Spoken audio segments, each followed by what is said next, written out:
I understand that you guys are in about a week and a half through your 2-week session, right? So that kind of makes you veterans. You're not greenhorns anymore. You're seasoned veterans at this lecture process during the day. Well, that's good because you're going to get a workout in the next 4 hours together. We're going to go through some material that deals with how to think carefully. In the introduction, it was mentioned that before I became a Christian, I thought I was too smart to become a Christian. And then I found out after I became a Christian that the best thinking is on the Christian side of things. And the unfortunate thing is so many Christians are missing that. And part of the reason that they're missing it is they haven't been trained in how to think carefully about their faith, about religious issues, about ethical issues. And so part of what we do at Stand to Reason is to emphasize that and to try to convey some of those skills in the process of making defense for Christianity. In fact, the mission of Stand to Reason, the organization that I represent, is to train Christians to think more carefully about their faith and to be able to make a thoughtful, careful, incisive, but gracious defense for their faith and values in the public square. And you have some material there that functions kind of as a broad outline that will help you to take notes. I want to apologize in advance. I talk a little bit quickly. Some people have described me as talking 190 miles an hour with gusts up to 200, which is sometimes unfortunate for the group right here because you're kind of in the spit zone. So I'm going to apologize in advance for any discomfort that I might cause you. But we have a lot of material to cover, and I don't think you're going to get it all. In fact, some of you might only get half of it. That's okay. I'm hoping that you will get enough that it will give you a taste of what it can be like to think carefully through issues. And not only give you a taste, but give you a few tools that will help you to do that. And I want you to repeat something after me. Christians have to say this. I don't usually like these kind of, stand up and tell your neighbor you love them kind of things, because sometimes you don't like the person you're sitting next to. And if you don't do it, then you're not really a good Christian. But this is one of those kinds of things. It's just to repeat after me. Arguing is good. Yeah, well, that was good. This is a lively crowd. Arguing is good. Now, there's a difference, I have to qualify this, between arguing and quarreling. Quarreling is not good. In fact, that's why Paul tells Timothy that Christians, the Lord's bondservant, is not to be, well, it says quarrelsome in my translation. Some say argumentative, but the point is you're not supposed to have acrimonious fights. You're not supposed to be banging heads with people. Arguing, what I have in mind, is something different. Arguing, in the sense that I have in mind, are reasoned disputations about matters of fact. It's trying to figure out what's true and using your best thinking in an organized and coherent way to accomplish that. And arguing is very, very important. And it's important to keep this distinction, by the way, between quarreling and arguing, because oftentimes we spill over into the bad kinds of arguments. I had a guy call me on the air. I have a radio show, as was mentioned, on the weekends in KBRT in Los Angeles.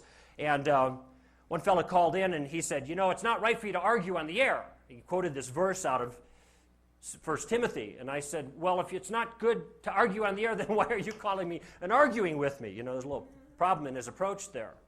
No, the text says that we should quarrel with one another, have silly, senseless fights about nothing that's important. But on the other hand, we are to engage in reasoned, careful disputation about matters of fact, and Jesus and Paul and the apostles do it all the time.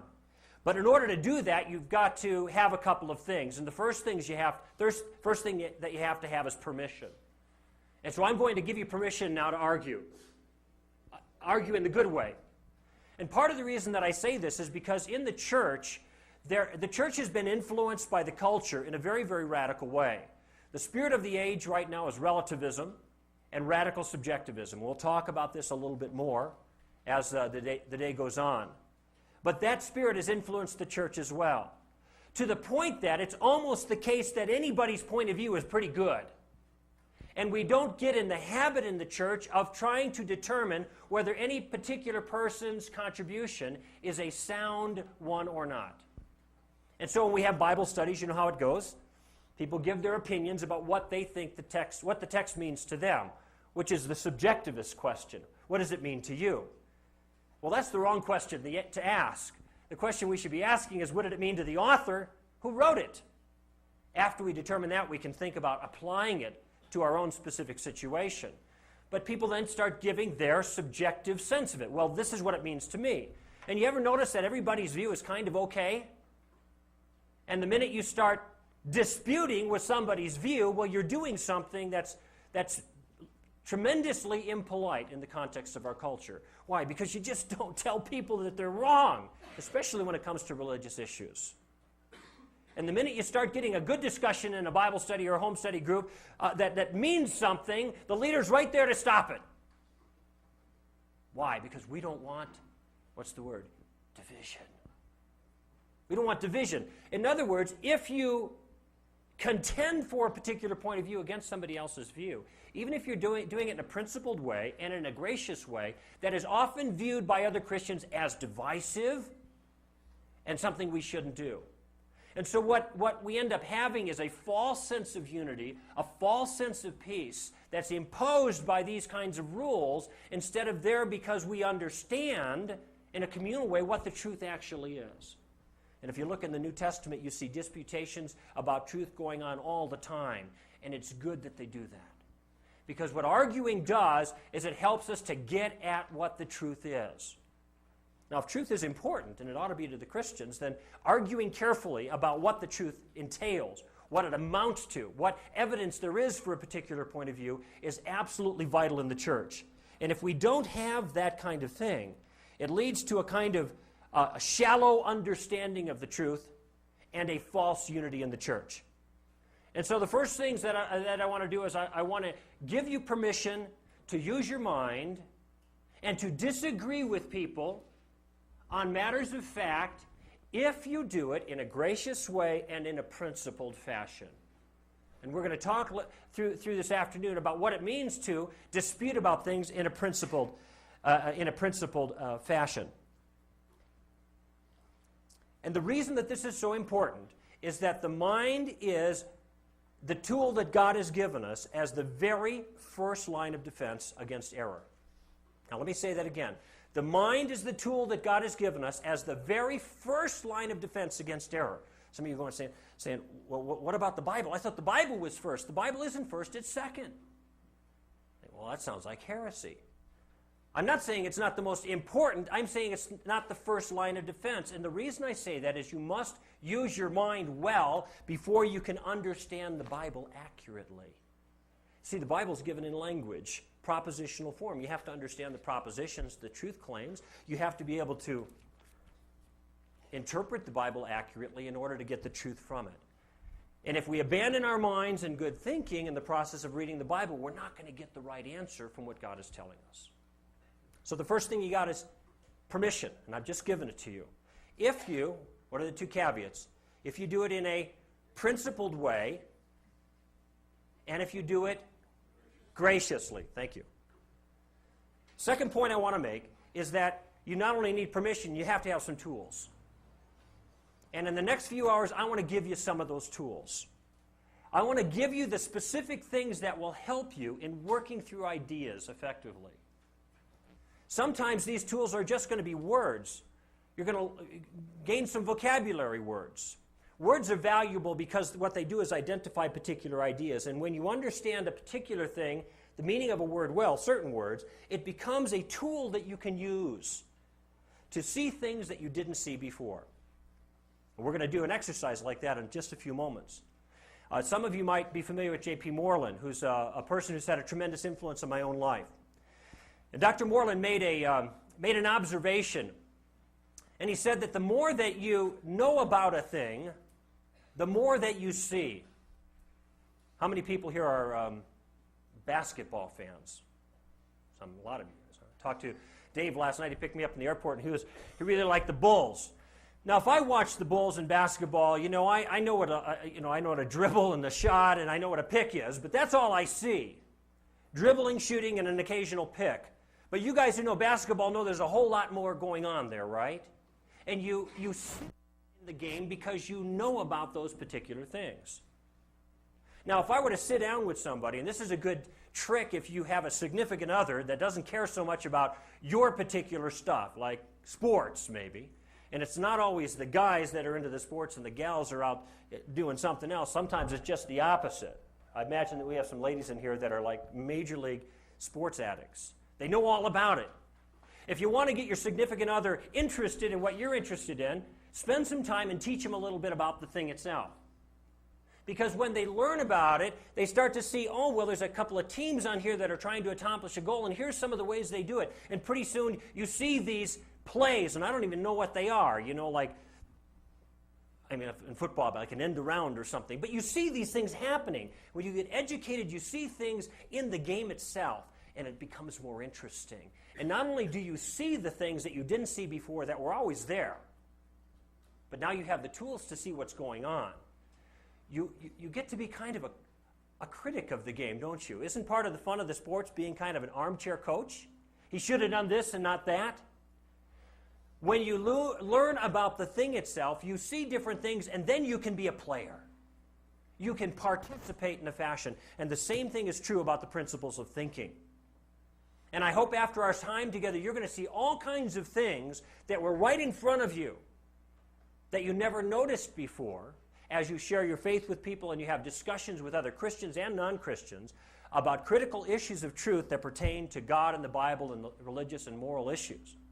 You're going to see things, not only will you see things, but you'll know how to respond to them because you have a couple of tools at your disposal. And it's important to learn some of these things, even the vocabulary, because if you want to traffic in the world of ideas at all, it's important to learn the language of ideas. Now, having laid the foundation a little bit with the permission and just giving you the ideas that we need some tools, I want to give you some. I want to talk for a moment about ice cream, which is a pleasant thought right about now. 9:30 here in 95-degree heat. Not just ice cream. Let's talk about Haagen-Dazs ice cream. Isn't that like a creature all of its own kind? It's like they shouldn't even call that ice cream. It's just all by itself.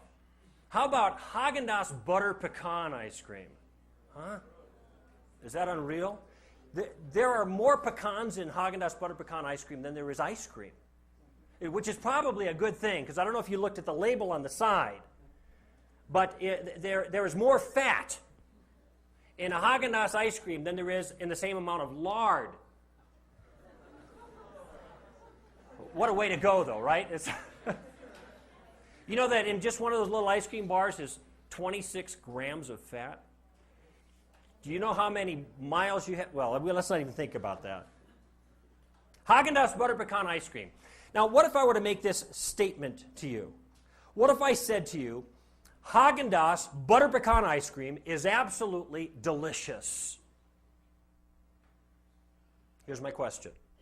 Is that statement true?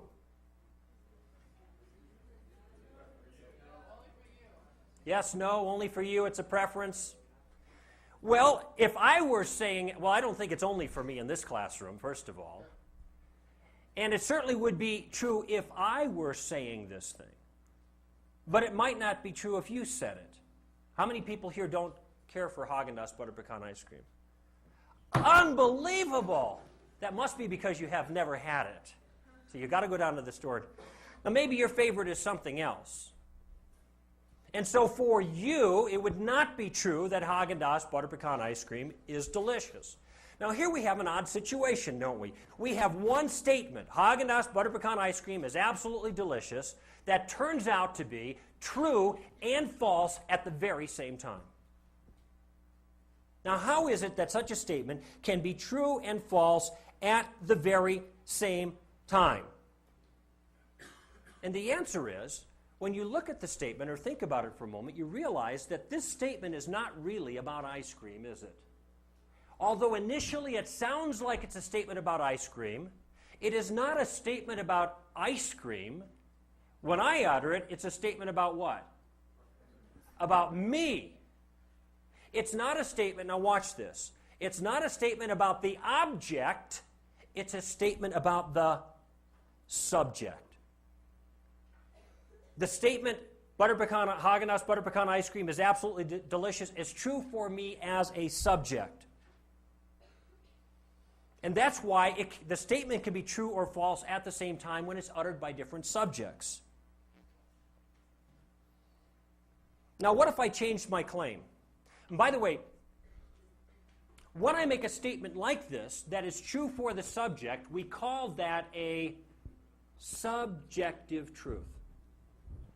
Now, this is very important.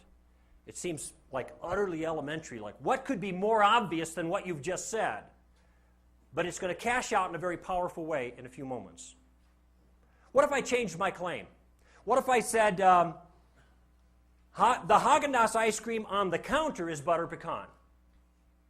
The Haagen-Dazs ice cream on the counter is butter pecan. Now that's a different kind of statement. Both are truth claims. They are both propositions that make a statement about the nature of things, about the facts of the matter. But this second statement is different. Because when I say the Haagen-Dazs butter pecan ice cream is over there on the counter, I am not making a statement about my subjective tastes, my preferences. I mean, it doesn't appear that I am, does it? I am making a state about the nature of objective reality. Now, it might be that I'm wrong. I mean, it might be that, I'm making a mistake here in the claim, but the kind of claim that it is that there is something true about the object of reality. So this is then an objective truth claim. Now, what if I were to say to you when you came to me and said, oh no, as you raised your hand, man, I can't stand that Haagen-Dazs butter pecan ice cream. I don't even like ice cream. And I said, what? You're wrong. Well, that would be an odd thing to say, wouldn't it? You mean you don't like the kind of ice cream that I like, so I'm wrong? That's silly. And what this shows us is that subjective truth claims, things that are true for the subject, things that are mere preferences, that are tastes, aren't the kinds of things that can be right or wrong, it seems to me. You either like it or you don't. But why should we call somebody wrong because they don't like the kind of ice cream that you like? It's not that kind of thing.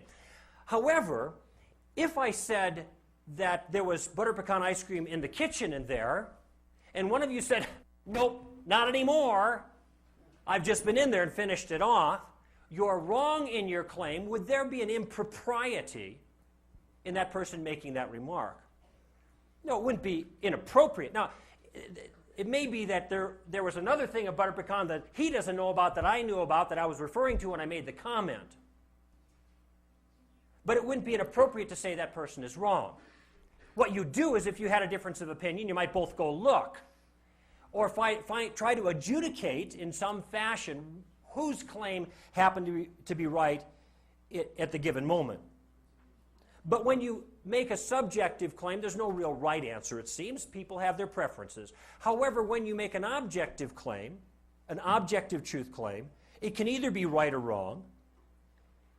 And the goal then is to find what the correct answer is, not to share our feelings. Because in this case, we believe the truth to be objective, not subjective. It's a truth, now watch this, that is out there, so to speak, not something that is simply in here. Now, what this helps us to see is that there are two ways a thing can be true, in modern parlance at least. There is a difference between something that is subjectively true and something that is objectively true. Subjective claims are first-person claims. They're private. My delight in Haagen-Dazs butter pecan ice cream is something that I know and you couldn't know about me unless I told you. It's a private feeling, a private taste that I must announce to you. They are neither true nor false, or I should say neither right nor wrong in one sense of the term. They're characterized by terms like I prefer, I enjoy, I feel, I like, and can be both true and false depending on the subject. This is where you get the term, they're true for you. And I heard some of you say that when I asked if my statement was true or not. You say, well, That's true for you, but apparently for many of you, it's not true for you. By contrast, objective truths are claims about an external state of affairs, are claims about what's out there.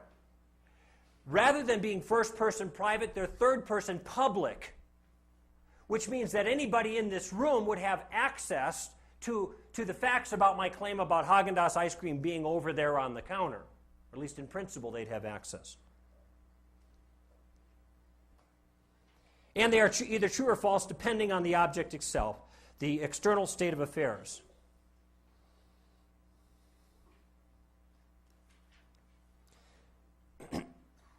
Now let me show you how this cashes out a little bit in our culture. I mentioned earlier that mere preferences don't seem to be the kind of things that are right or wrong.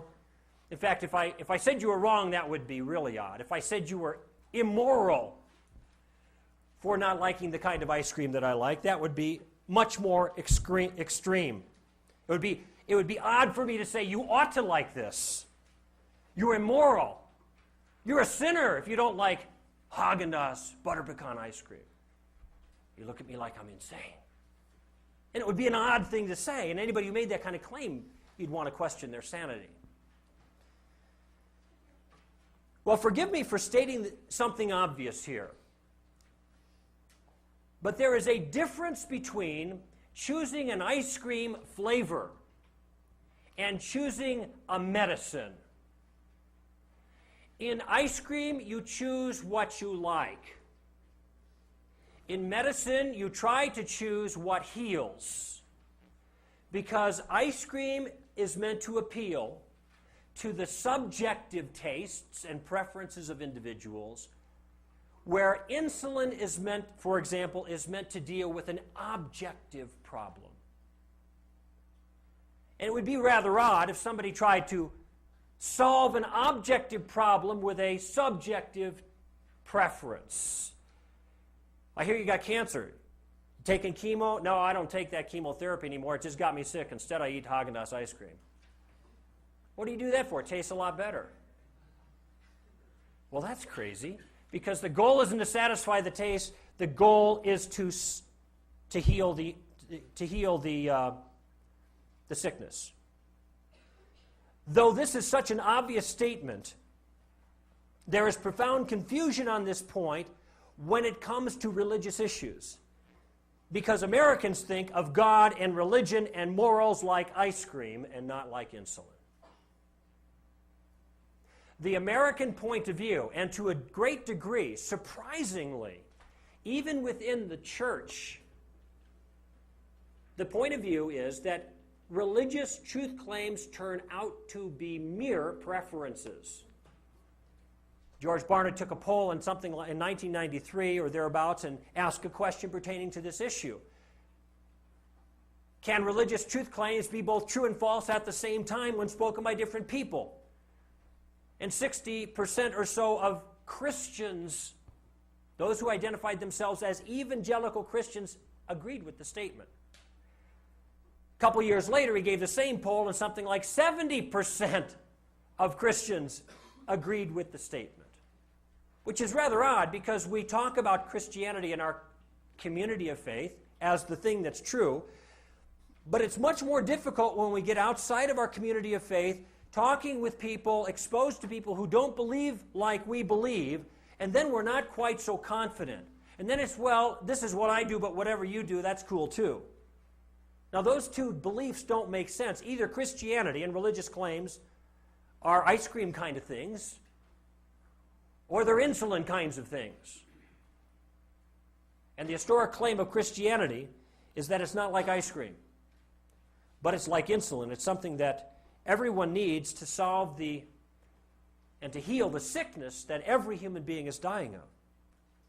But this realization that Americans characteristically think of God and religion and morals like ice cream and not like insulin, they choose religion according to their tastes, explains a lot, I think, in our culture and what we encounter as Christians.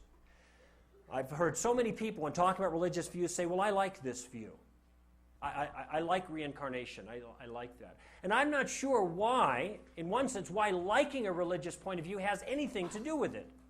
Unless you're of the persuasion that religious claims are neither true nor false. They are just expressions of personal preference. And if Americans think this way, that moral and religious truth is subjective, then it would seem pretty obvious then that there can't really be any conflict between differing moralities, just like there isn't any conflict between differing tastes in ice cream, or any conflict between differing religions. You have your religion, that's great. You have your religion, that's fine for you. You have a different religion, that's great. And so when you go in the college environment, or any environment outside of the church, you encounter the notion of religious pluralism, which has undergone a change in definition, by the way, over the last 15 or 20 years. It used to mean that even if you didn't have the same religious beliefs that I had, and I thought mine were right and yours were wrong, we could still live together under a common flag and a common value system and show respect for each other, even though we had different views about what was actually true. That's called tolerance, by the way. Now the definition of tolerance and pluralism has changed radically. So now what tolerance and pluralism means is there are different points of view and nobody's right. Or we should say everybody's right for them.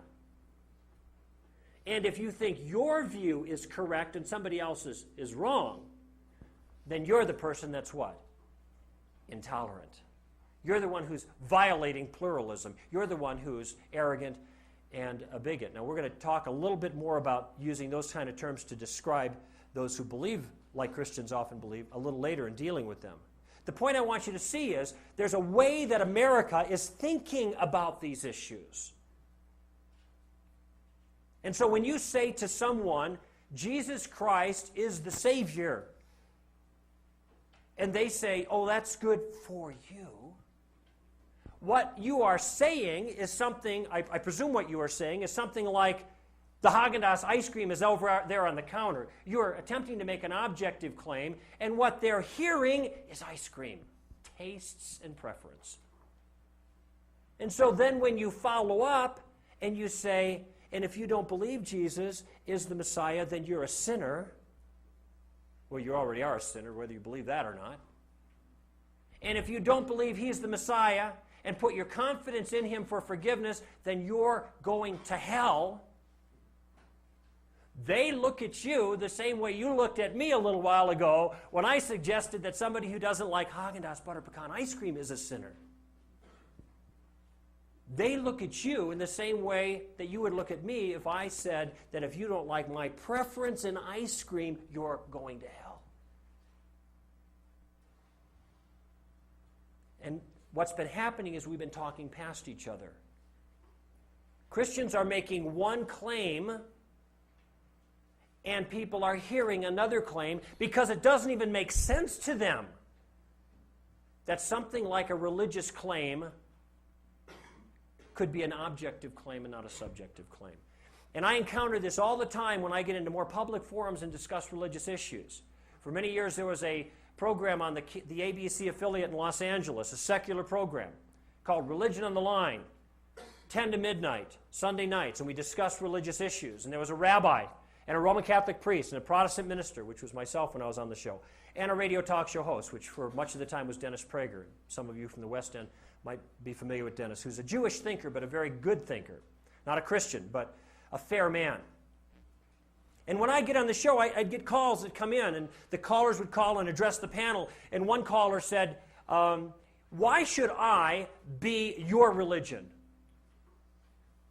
And he directed the question at the panel, how do I know what's true? Is essentially his question. And the rabbi was first, and he said, find something you like. The Roman Catholic priest, a little bit more flowery, said, find something that resonates with you. You notice what they're getting at here. And so when it got to me, I had to say the only thing I could say. I said, there's only one reason that you should choose a religious point of view. It's the reason I became a Christian, and it's not because I like it. There's a lot of things about Christianity I do not like. If it were up to me, I'd change a lot of the rules, frankly. If it were up to me, I'd change a lot of the doctrine too. I don't go for a lot of this doctrine. I don't like a lot of this stuff that Christianity teaches. It doesn't matter when I like it or not. I believe it because I think it's true, but I don't like it. See, I'm not a Christian because I like it. I became a Christian for only one reason. Not because Jesus would solve all my problems and make my life wonderful. It's because Christianity was true. That's the only question that mattered. And so I told that to the caller. You should have seen the look of the people on the panel beside me. They were looking at me, these men of the cloth, like I was somebody from Mars. Because when I say they should only choose a religion because you think it's true, and it's clear at this point that I'm speaking of true in the objective sense, and it's clear that I am a Christian, therefore I must think that Christianity is true, therefore these other forms of religion that were represented on the dais with me were, and you don't say that in polite company in this culture. Another time a Jewish woman called in, and she wanted to know how to pray more effectively. And she was asking the whole panel, how can she do that? And so the Jewish woman, the rabbi at that point was a woman, and the Jewish female rabbi gave a Jewish answer, which is appropriate. The Roman Catholic priest gave, which might surprise some of you, also a Jewish answer, because it was a Jewish caller. So the Roman Catholic priest felt obliged to tell her what a Jewish point of view would be, which I thought is odd, but that was common practice. Now, of course, I'm a man under authority. I can't tell her what she wants to hear. And I know a couple of things that the Bible teaches about how to pray more effectively. For one, you need the helper, the Holy Spirit. Secondly, you need to pray in Jesus' name. Oops. I know I got to get to this, right? So I start out with the Holy Spirit part, and I start mentioning, well, the Bible talks about a helper, and of course there is a spirit in the Old Testament, and I can make reference to that, and so moving ahead, and people are starting to fidget on the panel. In fact, the talk show host, who wasn't Dennis Prager at this point, but somebody else, he said, well, this is the Christian answer, isn't it? I said, yeah, it's a Christian answer. I'm a Christian. She asked me, I'm giving a Christian answer. I'm not going to give the Jewish answer or the Catholic answer. I'm here as a Protestant. I'm going to give what I think is the truth. I didn't add all of that stuff because I didn't want to sound smart-alecky, but I just said, yeah, that's the Christian answer. So I'm starting to talk a little bit further, and then he's getting more fidgety because he has an idea where I'm going, right? And he stops me again. He said, no, wait a minute. You're giving the Christian answer, right? I said, yeah, I'm giving the Christian answer. Now, what is this person trying to do? Is he adding any information to the conversation by saying you're giving the Christian answer? No, of course I'm a Christian. I'm giving the Christian answer. He is not adding information. He is trying to relativize my response. He's saying, oh, your comments are for Christians, if Christians believe it. But if it's a Jewish person, which this is, she doesn't believe in Christian things, so what are you wasting our time for? Telling her something she doesn't believe. That's the point here. So I went on and tried to finish. I got to the point of saying, well, the second thing you need, now you got the helper, the Holy Spirit. Okay, people are on. Well, the second thing the New Testament teaches is you have to pray in the name of Jesus. And that's as far as I got. I didn't even get the whole name out. And all pandemonium broke loose. The talk show host stopped me like this. He's waving his arms. You can't say that. We don't proselytize on this show. I'm thinking this whole show is proselytizing. That's what this is all about. But you see, everybody else is coming from a position of religious pluralism in this new sense. From the position that religious views are like ice cream, and therefore it's inappropriate to campaign too hard for your flavor. The Jewish rabbi came right out of her seat, called me intolerant, arrogant, all over my case. And I'm just sitting there like, just trying to answer the poor lady's question. They railed on me for about 10 minutes, and finally somebody asked the woman on the phone, what did she think? I thought it was terribly patronizing, by the way, for the rabbi to say that this woman who was Jewish couldn't even hear, she couldn't countenance the words Jesus, and that's what it was. It's amazing, the response. It was just absolutely amazing. I had Jewish callers calling me and apologizing on behalf of Judaism to me because of the way it came down at that session. But what's this all about? What's going on here?